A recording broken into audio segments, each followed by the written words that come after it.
5-6 erkek balası var. Töşöktө jatıp kalgan ata-enesinçe türkünçük kılıp batpay, sen bak, men bak, sen bak, men bak. Koyçu, 2-3 yıl adamның taqdırı kандай eken, kebiri 2-3 yıl töşökке jatıp kalat eken. Oşentip atkanын gördüm дағы, ölüp kalganda barıp tur 3-4 жылкы soyup atat. Ölgöndө soyбой эле койчу. Ölgöndө аны sen атаң үчүн soyup аткан жоксуң.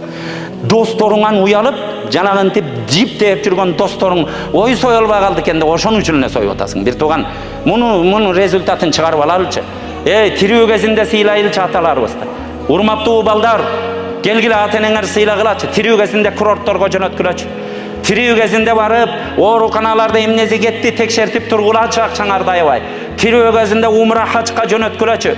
Тирүү кезинде сүйүндүрүп кийим кийгизгилечи. Койчал кепин кийгизип калгандан мурун. Бир туугандар, тирүү кезинде сүйүнтүп барып, жанында кызмат кылгылачы. Анан келип өлүп калганда анан деп. Ал жалган, сен өлүп калганда кайгырып атканың жалган. Тирүү кезинде сыйлаганың бир туугандар.